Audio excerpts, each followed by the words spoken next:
Here we go, I'm McKenna Guerrero with MaxPreps.com. Now I know you've all heard the saying that defense wins championships and those state titles. So today we're going to talk about the top defensive players in the 2018 class. Now there's some names that we're going to discuss that you might haven't heard and some names that you've heard throughout the season. Because this is real talk. Now to start everything off, I was actually looking at the stat leaderboard on MaxPreps.com last night.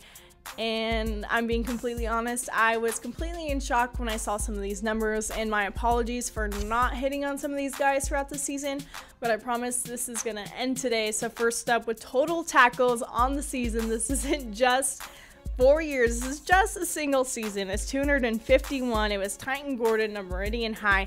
Now he also had 163 solo tackles. Now when I saw that, my face was totally in shock, and that's gonna be a name to remember, Titan Gordon. Congratulations and good luck. Now we have another Mississippi guy. He's leading in sacks with 34. It's the DN Carl Jones of Greenwood High. And we have 4 guys leading the nation with interceptions, 13 on the season. We have Sire Foy of Trinity Christian, Varsity Bright from Central High in Virginia, Jacob Bremen of Herbert Springs, and last but not least, Sean Derceau from Citrus Hill in California. And he also plays basketball, so he's a multi-sport athlete. So congrats to all of you stat leaders, and keep up the great work.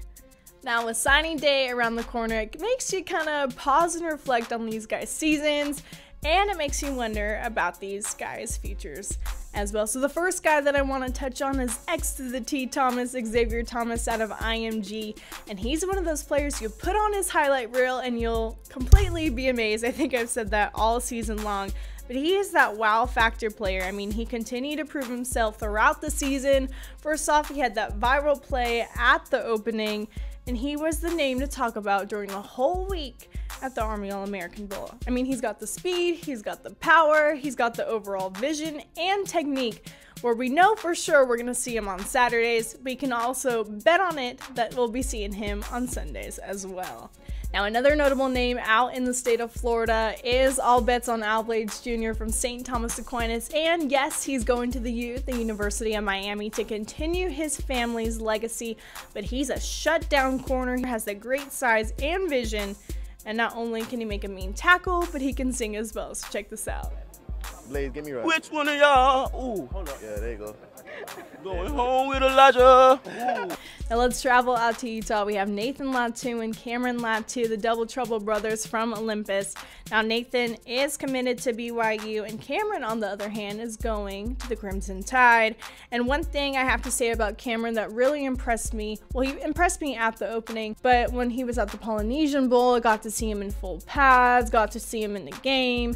And he had some great hits, had some great tackles, and I know that the Crimson Tide is lucky to have him, and I cannot wait to see what he does. And we also have some guys that are still uncommitted, still up for grabs in the top defensive players list. So first up is the fastest man in high school football, Mr. 425, Isaac Taylor Stort. Now whether he goes to Alabama, which seems like it's highly favored at this point, or to USC or wherever, he's going to be a complete asset, and he's got the confidence, he's got the speed, obviously, and he is one of the best corners in the 2018 class, and he proved that. And one thing that he said is that he doesn't think that anyone can outbeat him, especially in a race, because of all the hard work that he's put in, and obviously we see that. And I believe that Isaac Taylor Stort has been the best player since Reggie Bush to come out of Helix High. He kind of put them back on the map, and I'm excited to see what the future holds for him.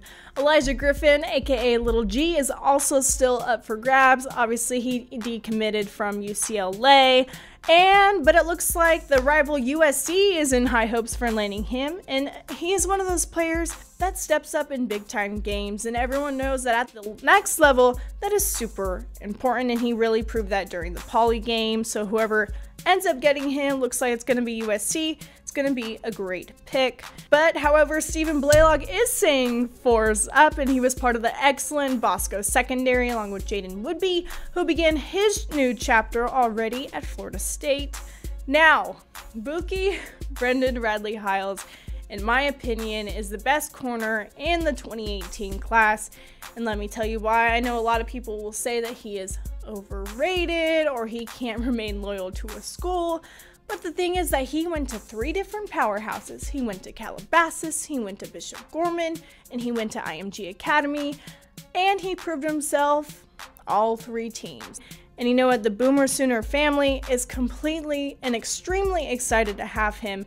And if anyone can compete for a starting position, it's Buki. And not only is he an outstanding player, but he's probably one of the most humble guys that you will ever meet. He has probably one of the biggest social media followings in the 2018 class, and I know that success is just waiting for him. Now, Brandon Cajo is one of those players to watch at the linebacker position.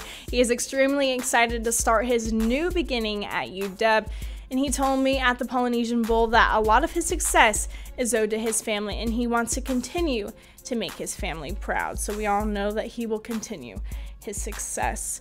Now, Solomon Tuliopapua Mater Dei really racked up the awards this year, won the Dick Buckus Award, the Army All-American Bowl Defensive Player of the Year Award, the CIFD1 Player of the Year Award. He was a MaxPreps All-American. The list goes on and on, but he really was the heart of Mater Dei's underrated defense, and he's up for grabs still. I know UCLA is really high favored, but Notre Dame, USC, and Ohio is in the mix for him, but we'll just have to wait and see on signing day. Pele Naoteote out of Bishop Gorman is one of the top linebackers in the nation, and he continued to prove that throughout his 4 years. And he is the nephew of Ma'a Tanavasa. Football is in his blood, but I'm really excited to see what he brings to the table for USC. I think he was an excellent pickup. And speaking of USC, Talanoa Hufanga, who won the Polynesian Football Player of the Year Award, congratulations to you again, of course. He continued to put Oregon football on the map. He's one of those wow factor players, a complete athlete, and USC is very lucky to have him, and they know that. Now, we touched on some new players and some names that you heard throughout the season, but if you feel that anyone was left out, needs to be added, or you want us to check out their highlight reels, please comment below or let us know, because this is Real Talk. I'm Myckena Guerrero with MaxPreps.com, and we'll see you next time.